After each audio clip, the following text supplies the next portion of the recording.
Alors Jean-Pierre, bonjour. Bonjour. Alors nous sommes dans les nouveaux locaux de Radiotemps. Donc petite piqûre de rappel, Radiotemps, qu'est-ce que c'est? Radiotemps Rodez, pour ceux qui n'en ont pas encore entendu parler, c'est une radio associative non commerciale qui est installée sur l'agglomération ruthénoise, alors qui rayonne essentiellement sur ce qu'on appelle le pays ruthénois, bon, 30-40 km autour de Rodez, dans le Nord Aveyron et également sur le Lévézou. C'est une radio qui parle de l'actualité, bon, en particulier on s'est fait une spécialité de la culture et en l'occurrence pour l'été du tourisme. Voilà, avec évidemment de la musique, hein, un cocktail savoureux, on l'espère, de paroles et de musique. D'accord, donc on vous écoute sur quelle fréquence? Donc la fréquence est 107 FM pour ceux qui peuvent nous recevoir ici en Aveyron.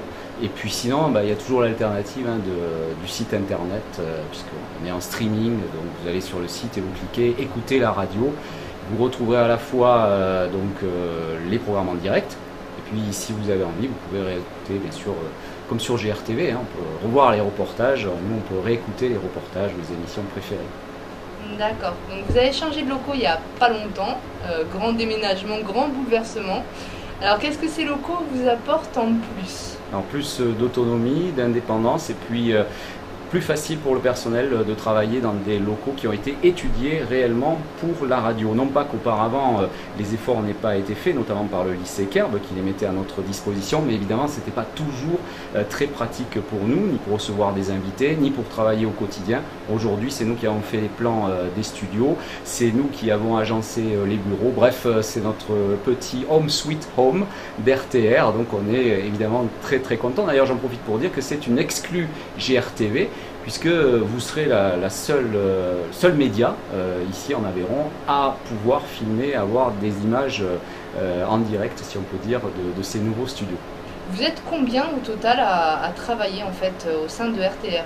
Alors comme c'est une radio associative non commerciale, il y a des permanents, donc des professionnels, il y en a 4, et puis il y a des bénévoles, parce que ça c'est le but aussi des radios locales de notre catégorie, que d'inciter des jeunes ou moins jeunes à faire leur émission de radio, et là il y en a une vingtaine, donc ça veut dire qu'on est entre 25 et 30, ça dépend des grilles. Évidemment l'été on est nettement moins nombreux puisqu'il y a les vacances et tout le monde, même les bénévoles, prennent des vacances.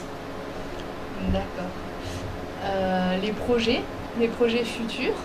Alors les projets futurs, c'est une nouvelle grille évidemment après celle de l'été qui est axée, je disais, sur la culture, le tourisme et surtout la musique, toutes les musiques du soleil. On essaye de proposer un programme assez large et éclectique avec aussi des visites de certains monuments et sites. Et puis à partir du mois de septembre, on va reprendre une nouvelle grille. Alors une grille qui ne sera pas fondamentalement différente des précédentes. On travaille toujours nos fondamentaux. On est une radio qui ne cherchons pas à faire de l'audience, c'est pas le but des radios de catégorie A. On cherche à faire de la qualité, pas de la quantité. Nous n'avons pas de publicité, on ne court pas après les annonceurs, donc on fait des choses décalées. On va continuer à faire des magazines qui vont parler de l'altermondialisme, alter-économie, bref, des façons différentes de vivre. Puis on continuera à parler de notre local, notre Rouergue, qu'on aime bien. On partage ça avec GRTV. Il y a plein de choses à dire localement qui n'étaient pas dites jusqu'à présent, donc nos médias sont là pour ça, je crois. Jean-Pierre, merci beaucoup. Merci. Bonne continuation. Merci et Jessica. À bientôt sur 107 FM. Exactement, merci.